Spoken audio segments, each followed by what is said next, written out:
대법원 양형 기준과 관련하여 내란 중요 임무 종사죄와 대통령 기록물 관리에 관한 법률 위반죄에 대하여는 양형 기준이 설정되어 있지 않고 양형 기준이 설정된 범죄와 그렇지 않은 범죄 사이의 경합범에 관하여는 그 하한만을 양형 기준이 설정된 범죄의 양형 기준상 형량 범위 하한에 따르도록 되어 있습니다.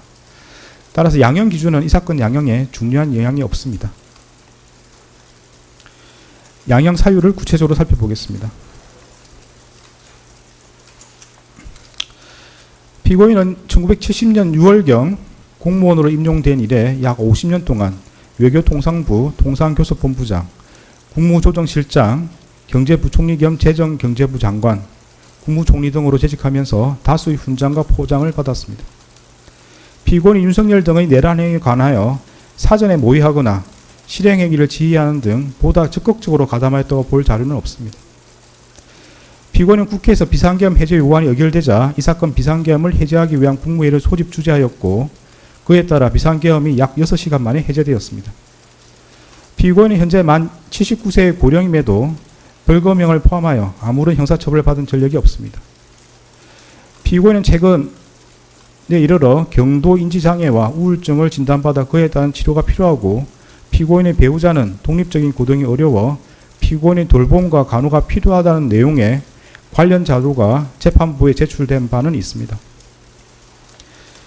그러나 이러한 사정이 있더라도 다음과 같은 점을 고려하면 피고인에게 엄한 처벌을 하는 것이 타당하다고 보입니다.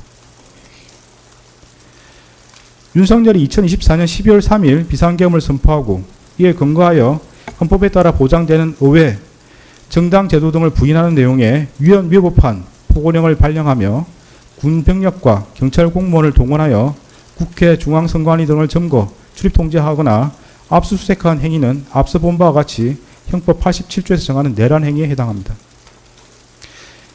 이러한 12.3 내란은 국민이 선출한 권력자인 윤석열 전 대통령과 그 추정 세력에 의한 것으로서 성격상 위로부터의 내란에 해당하는데 이러한 형태의 내란은 이른바 친위 구테타라고도 불립니다.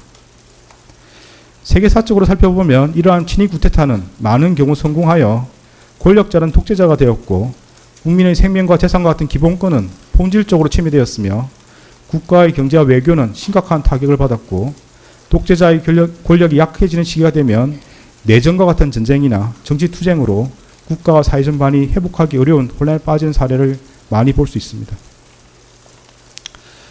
12.3 내란은 이러한 위로부터의 내란에 해당되는 점에서 그 위험성의 정도가 아래로부터의 내란과 비교할 수 없습니다. 왜냐하면 무엇보다도 국민이 선출한 권력자가 헌법과 법률을 경시하고 이를 위반하는 내란 행위를 함으로써 국민이 가진 민주주의와 법치주의에 대한 신념 자체를 뿌리채 흔들기 때문입니다. 현재 우리 주위에는 민주적 기본 질서에 대한 중대한 침해가 있거나 이를 파괴하려는 시도가 있고 이미 유효한 구제수단이 남아있지 않는 그러한 극단적인 상황에서나 논의되는 저항권을 평상시에 아무렇지도 않게 주장하는 사람들, 헌법과 법률에 정한 바 없어 위헌위법한 주장에 불과한 계몽적 계엄, 잠정적 계엄, 경고성 계엄을 당연하듯 주장하는 사람들, 지난 2025년 1월 19일 발생한 서울 서부지방법원 폭동사건과 같이 자신의 정치적인 입장을 위해서는 헌법과 법률을 쉽사리 위반할 수 있고 그 과정에서 다른 사람이 피해를 줄 수 있는 상황이 당연하다고 생각하는 사람들, 민주주의의 근본이 되는 선거제도를 정당한 근거 없이 부정하는 사람들이 있습니다. 12.3 내란은 이와 같이 잘못된 주장이나 생각을 양산하거나 그 상태를 더욱 심각하게 만들었습니다. 이러한 점에서 아래로부터의 내란에 해당하는 기존 내란 사건에 관한 대법원 판결들은 위로부터의 내란에 가담한 피고인에 대한 형을 정함에 있어 기준으로 삼을 수 없습니다. 그리고 기존 내란 사건이 발생하였던 시기와 12.3 내란이 발생한 시기에 대한민국의 국제적인 위상은 비교할 수 없을 정도로 차이가 납니다. 현재 대한민국은 세계적으로 선진국으로 인정받고 있고 이에 따라 국제무역과 국제정치 등에 있어서 그 위상도 기존과 비교할 수 없습니다. 이러한 대한민국에서 친위 구테타가 발생했다는 사실로 인하여 생긴 경제적, 정치적 충격은 기존 내란 행위와는 비교할 수 없을 정도에 이른다고 보입니다. 이러한 점에서도 기존 내란 사건에 관한 대법원 판결들은 피고인에 대한 형을 정함에 있어 기준이 될 수 없습니다.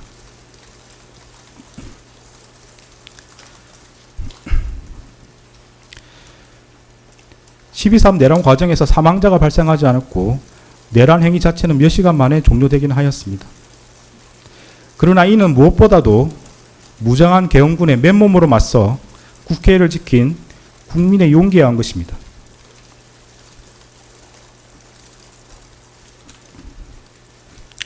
이에 더하여 이러한 국민의 저항을 바탕으로 신속히 국회에 진입하여 비상계엄 해제 요구안을 의결한 일부 정치인들의 노력, 대한민국 역사에 있었던 내란의 암울한 기억을 상기하면서 위법한 지시와 명령에 저항하거나 혹은 어쩔 수 없이 이를 따르더라도 소극적으로 참여한 일부 군인과 경찰 공무원의 행동에 의한 것입니다.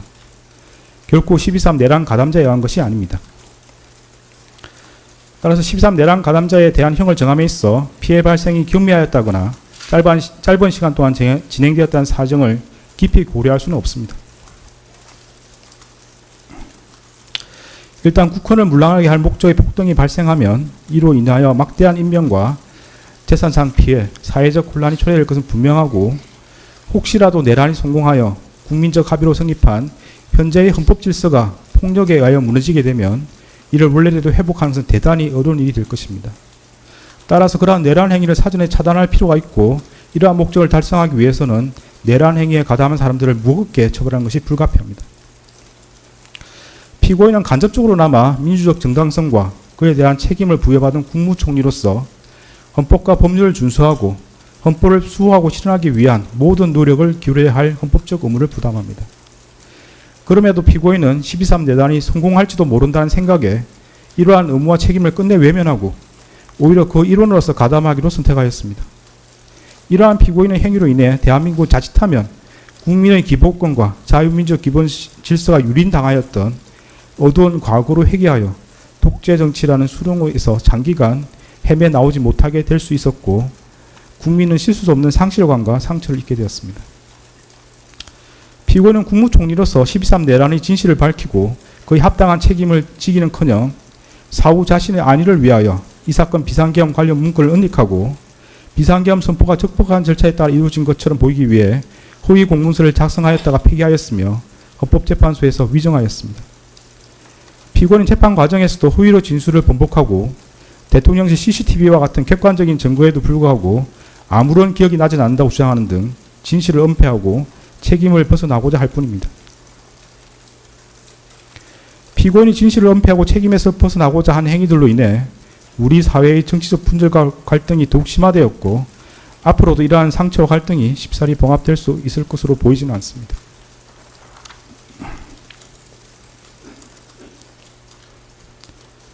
피고인은 제2회 공판기일에서 12.3 내란에 관하여 여러가지 법적인 검토가 필요하여 공개적으로 제지하지 못했다는 취지로만 진술하였다가 이 법원의 요구에 따라 내란 중요임무 종사 공소사실이 택일조로 추가되고 대통령실 CCTV 영상 재생 및 정인신문 등 증거조사를 거쳐 자신의 범죄 사실이 탄로나 형사처벌의 기로에 서자 마지못해 최후 진술에 이르렀어야 국민이 겪은 고통과 혼란에 대해 가슴 깊이 죄송스럽게 생각한다는 취지로 진술하였지만 그 사과의 진정성을 인정하기 어렵습니다. 달리 피고인이 진지하게 반성하고 있다거나 자신의 범죄 행위로 인하여 국가와 국민이 입은 피해를 회복시키기 위한 어떠한 노력을 하였다고 볼 아무런 자료가 없습니다. 이러한 점과 그 밖의 양의 조건이 되는 여러 사정을 종합적으로 고려하여 주문과 같이 형을 정합니다.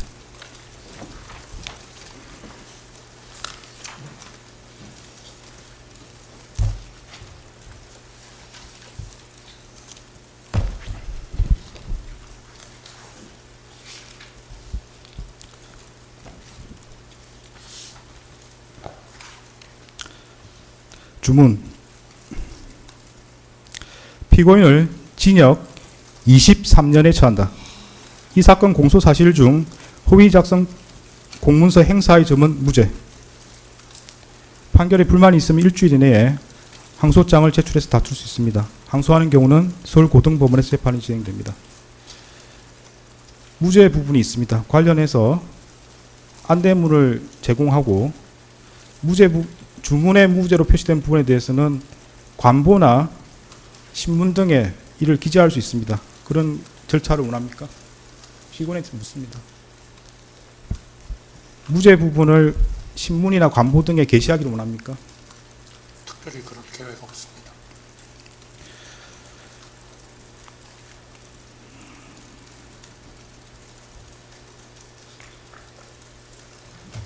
네, 관련 규정에 따라서 보상 안내물을 교부합니다.